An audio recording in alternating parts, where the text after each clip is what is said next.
काल अमरावतीच्या सांस्कृतिक भवनामध्ये आमदार रवी राणांनी लाडकी बहीण योजनेअंतर्गत एक कार्यक्रमाचे आयोजन केलं होतं आणि या कार्यक्रमामध्ये महिलांना प्रमाणपत्राचं वाटप करण्यात आलं होतं। यावेळेस आमदार रवी राणांनी एक वक्तव्य केलं, निवडणुकीत जर सहकार्य केलं नाही तर भाऊ म्हणून तुमच्या खात्यातील 1500 रुपये परत घेणार, अशा वक्तव्यानंतर जर आपण पाहिलं विरोधक आक्रमक झालेले आहेत। आपल्या सोबत अमोल मिटकरी आहे सत्ताधारी पक्षाचे, काय सांगणार का रवी राणांनी जे वक्तव्य केलं त्यानंतर संजय राऊत असतील किंवा मग विजय वडेट्टीवारसह महाविकास आघाडीने जे आहे ते महायुतीला कोंडीत पकडण्याचा प्रयत्न केला, कसं पाहता?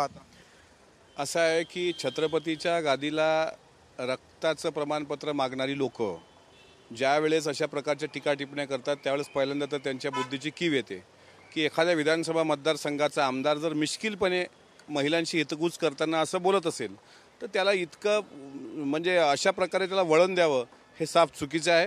मला असं वाटतं रवी राणांचं वक्तव्य मी पण ऐकलं, त्यांनी त्यांच्या मतदारसंघातील महिला भगिनींसोबत केलेला त्या मिश्किल तो संवाद आहे, त्याच्यामुळे असं काही कोणी कोणाच्या खात्यातले विड्रॉल करून घेत नाही। आता गमतीमध्ये आपण म्हणतो तो गमतीचा एक भाग आहे, पण ते वडेट्टीवार असतील किंवा संजय राऊत यांनी ज्या प्रकारे त्याचं म्हणजे राजकीय भांडवल करण्याचा प्रयत्न केला त्या पद्धतीने मला तर त्यांच्या बुद्धीची स्कीव येते। त्यामुळे काय मला नाही वाटत की त्याला फारसं असं गांभीर्याने घेतलं पाहिजे।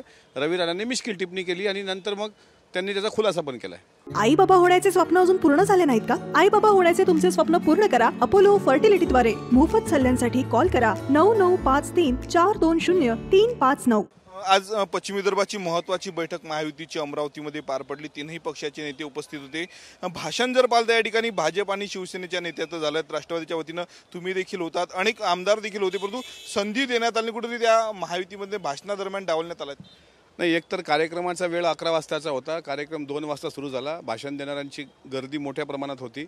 भारतीय जनता पार्टीकडून प्रसाद लाड त्या ठिकाणी आले होते, प्रतापराव जाधव शिवसेनेकडून आले होते, उदय सामंत शिवसेनेकडून आले होते आणि आम्हाला अपेक्षा अशी होती की अनिकेत तटकरे जे आमचे समन्वयक आहेत ते बोलतील, पण ते पण शेवटी मला वाटते ते निघून गेले। त्याच्यामुळे महायुतीमध्ये जर समन्वय ठेवायचा तर तिन्ही पक्षाला सारखं मान सन्मान असला पाहिजे, मित्र पक्षाला असला पाहिजे, रिपाईचा घटक पण बोलला पाहिजे अशी साधारणपणे अपेक्षा होती। पण राष्ट्रवादी काँग्रेस पक्षाचे कुठलेच पदाधिकारी तिथे बोलले नाहीत। वेळेचा जरी अभाव होता 5 मिनिटं ॲडजस्ट होऊ शकलं असतं। आता त्याच्यात आता आपण काय करणार, शेवटी त्यांनी तो घेतलेला निर्णय आहे। पण नाराजी आहे का तर नक्कीच या बाबतीत थोडंसं खंत वाटते की साधारणपणे एखाद्या कार्यक्रमाचा शिष्टाचार तसा असतो की 3 पक्ष एकत्र आहेत, त्यात राष्ट्रवादी काँग्रेस पक्ष हा प्रमुख पक्ष महाराष्ट्रामधला आहे, त्यातल्या कुणालाच जर इथं बोलू दिलं गेलं नाही तर याबाबत आता पुढच्या बैठकीच्या पूर्वी मला असं वाटते गांभीर्याने विचार करावा। तुम्ही सांगणार का पक्षश्रेष्ठींना, कारण तुमचा पक्ष या महायुतीमध्ये आहेत, महत्त्वाची ही संपूर्ण बैठक होती, तुमचे देखील कार्यकर्ते महायुतीतले संपूर्ण 5 जिल्ह्यातले कार्यकर्ते आले होते, आपला नेता काय आपल्याला संदेश देतो हे ऐकण्यासाठी कार्यकर्ते आतुर असतात आणि अशा वेळेस तुमच्या एकाही नेत्याचं भाषण होत नाही?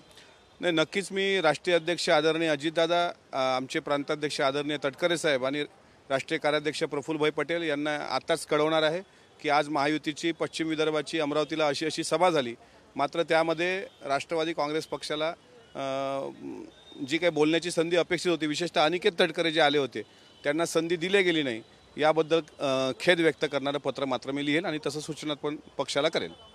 आज आपण बघू शकतो पश्चिम विदर्भात महायुतीची महत्त्वाची बैठक पार पडली, यामध्ये भाजपच्या नेत्यांचं भाषण झालेलं आहे, शिवसेनेच्या नेत्यांचं देखील भाषण झालेलं आहे, परंतु यावेळी मात्र राष्ट्रवादीच्या एकाही नेत्याचं किंवा आमदाराचं भाषण झालं नाही। त्यामुळे कार्यकर्त्यांमध्ये नाराजी असल्याची प्रतिक्रिया जी आहे ती आमदार अमोल मिटकरी यांनी दिलेली आहे।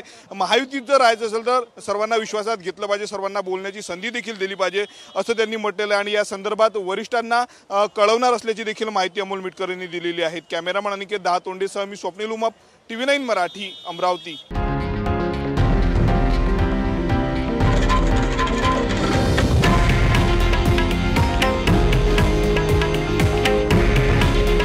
हे आहे देशातील नंबर 1 न्यूज नेटवर्क आणि आपण पाहत आहात TV9 मराठी।